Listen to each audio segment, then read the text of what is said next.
Todo mundo quer ser diferente. Poucos estão dispostos a deixar de ser quem são. Pensa nisso por um segundo. Você já disse que queria mudar. Provavelmente mais de uma vez. Talvez tenha dito hoje, talvez esteja dizendo agora, em silêncio, enquanto assiste a isso. E mesmo assim, você continua igual. Não porque é fraco, não porque falta informação, não porque o mundo não te deu chance, mas porque existe algo que ninguém te contou sobre mudança de verdade. Mudança real cobra um preço que a maioria não está disposta a pagar. E esse preço não é esforço, não é disciplina, não é acordar cedo. O preço é esse. Você precisa deixar de ser quem você é. E isso assusta de um jeito que nenhum obstáculo externo assusta. Existe uma diferença enorme entre querer mudar e querer o resultado da mudança. A maioria das pessoas quer o segundo e chama isso de querer o primeiro. Você quer o corpo, mas não quer abrir mão do que come. Você quer a relação que funciona, mas não quer revisar o que você faz dentro de uma relação. Você quer o dinheiro, mas não quer confrontar a relação que tem com ele. Você quer a paz, mas não quer parar de alimentar os pensamentos que destroem ela. Isso não é hipocrisia, não é preguiça. É algo muito mais profundo. É o ego tentando crescer sem se dissolver.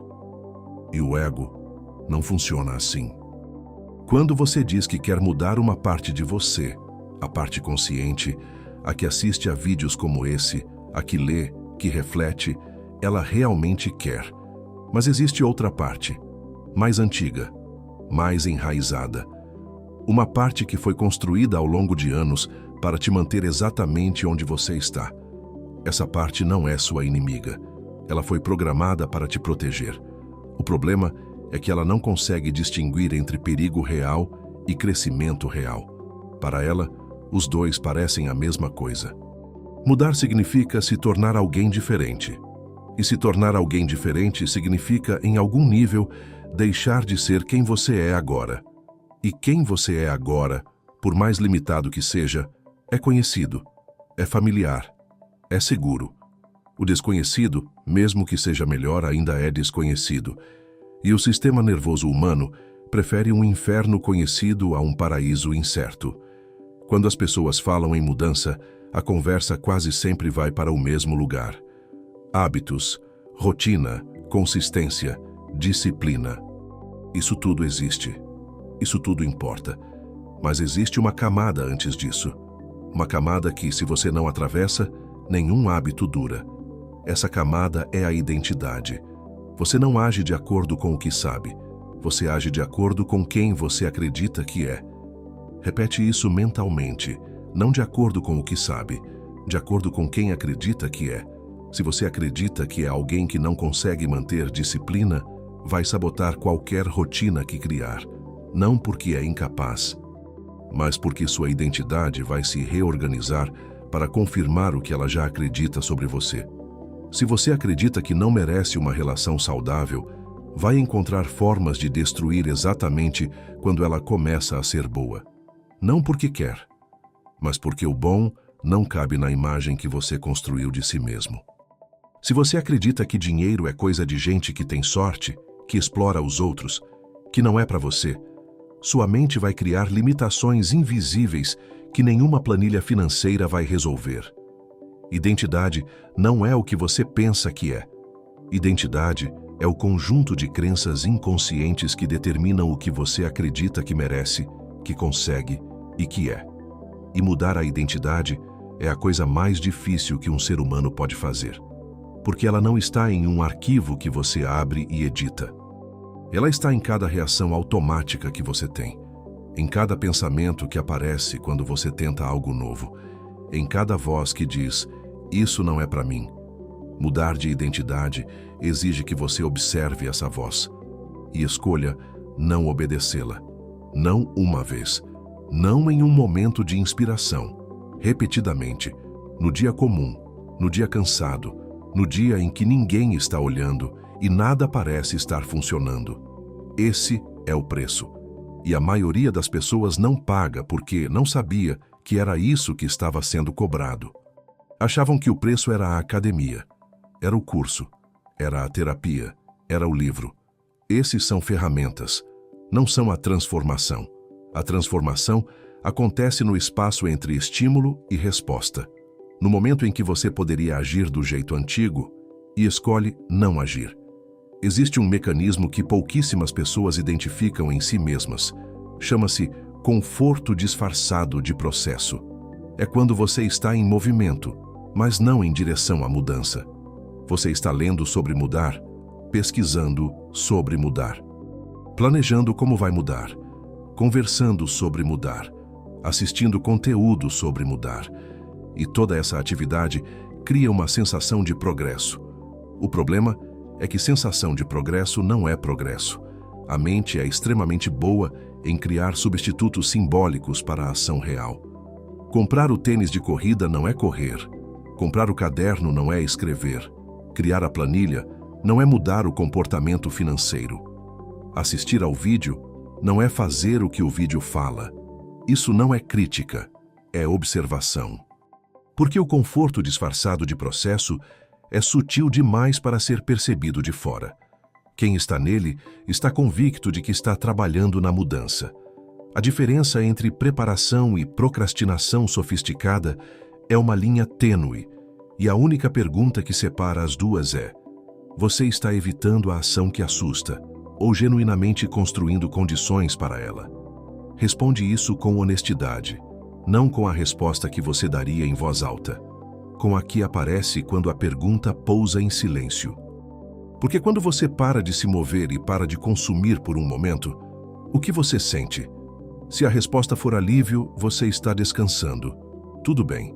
Se a resposta for ansiedade, você pode estar evitando. E evitar o que assusta não é fraqueza. É humano.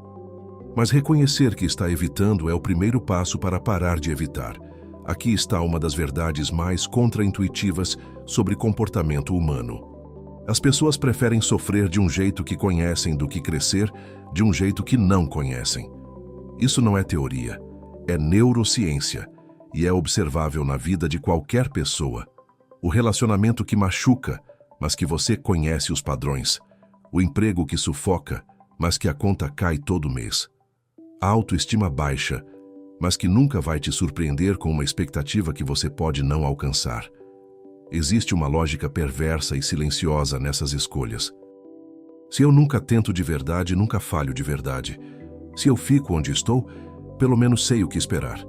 Se eu continuo me sabotando, ao menos a sabotagem é minha, não do mundo. Isso é controle. Controle disfarçado de autossabotagem. A pessoa que se sabota antes de tentar está em algum nível tentando garantir que a narrativa da falha seja dela, não da vida. Porque se você falha por conta própria, você ainda tem a fantasia de que poderia ter dado certo se você tivesse tentado de verdade. Mas se você tenta de verdade e falha, essa fantasia acaba. E para muitas pessoas essa fantasia é o que as mantém vivas. É cruel reconhecer isso, mas é real. A mudança verdadeira exige que você abra mão da fantasia de quem poderia ser e teste a realidade de quem pode se tornar. E esse teste tem risco. O risco de descobrir que é mais difícil do que parecia. O risco de errar publicamente. O risco de decepcionar a si mesmo. Mas existe um risco maior do que todos esses. O risco de chegar em algum ponto futuro, 10, 20 anos à frente, e perceber que ficou parado esperando uma garantia que nunca ia existir. Mudança não vem com garantia. Ela vem com possibilidade. E possibilidade exige que você dê o passo antes de ter certeza. Existe uma razão pela qual a maioria das mudanças reais não acontece em momentos dramáticos. Não acontece no dia em que você toma uma decisão épica. Não acontece na virada de ano. Não acontece depois do vídeo que te emocionou. Acontece em silêncio, em momentos pequenos, em escolhas que parecem insignificantes no momento em que são feitas. É a vez que você ia reagir do jeito antigo e pausou. É a vez que ia se criticar e escolheu observar sem julgamento.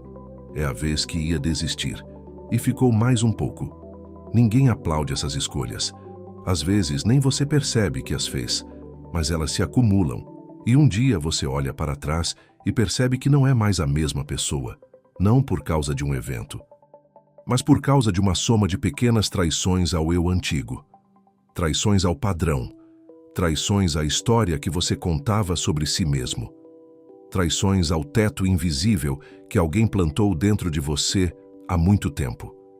Isso é transformação real, não é fotogênica, não cabe em thumbnail, não vira post.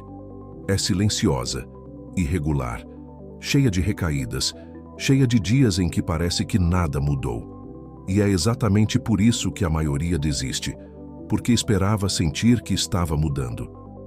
Mas mudança verdadeira raramente se sente como mudança enquanto está acontecendo.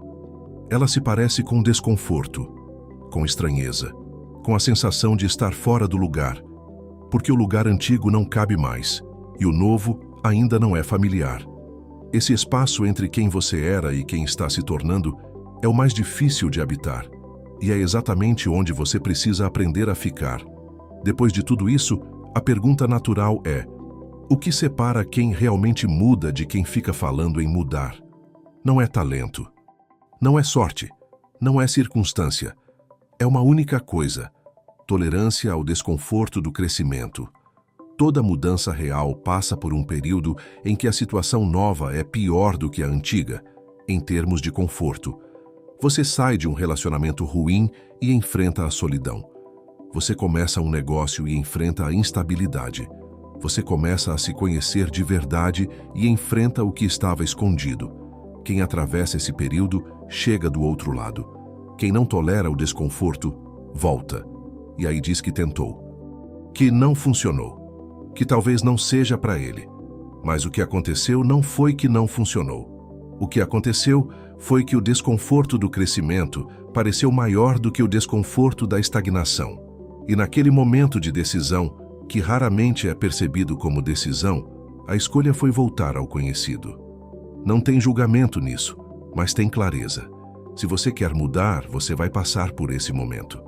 E a pergunta não é se ele vai acontecer. A pergunta é o que você vai fazer quando ele aparecer. Porque ele vai aparecer vestido de dúvida, de cansaço, de talvez não seja o momento certo, de quem sou eu para querer isso. E a resposta que você der naquele momento define muito do que vem depois. Vou te dizer algo que pode parecer pesado. Para você se tornar quem quer ser, uma versão de quem você é agora precisa deixar de existir. Não você inteiro, não o que tem de essencial em você, mas os padrões, os mecanismos de defesa, as histórias limitantes, os hábitos que foram úteis um dia e hoje só servem para te manter em loop. Essa morte simbólica assusta porque confunde com perda de si mesmo. Mas não é perda, é evolução. A lagarta não perde nada quando se torna borboleta. Ela se torna o que sempre tinha potencial de ser.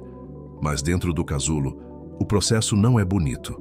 A estrutura antiga se dissolve completamente antes que a nova se forme. Existe um momento em que não há lagarta e ainda não há borboleta. Só há dissolução. Esse é o momento que a maioria foge, porque parece destruição, mas é transformação. E você não pode pular esse estágio. Não existe atalho entre quem você é e quem quer ser. Existe apenas o caminho, irregular, desconfortável, não linear, de se tornar. Então fica a pergunta, não para responder agora, para levar consigo. Quando você diz que quer mudar, o que exatamente você está disposto a deixar para trás? Não o que você está disposto a acrescentar. O que está disposto a abandonar? Qual versão de você precisa ser enterrada para que outra possa nascer? Qual história sobre si mesmo você está protegendo, mesmo que ela te limite? Qual identidade está segurando você no lugar, exatamente porque é familiar? Essas perguntas não têm resposta rápida, mas quem para respondê-las de verdade já começou a mudar. Porque a mudança não começa na ação, começa na honestidade, na disposição de ver o que você não quis ver, na coragem de admitir que parte de você está confortável onde está, mesmo que esteja sofrendo, e na escolha, consciente, repetida, imperfeita, de agir diferente de qualquer jeito. Não vim te motivar, vim te mostrar o que você ainda não quis ver.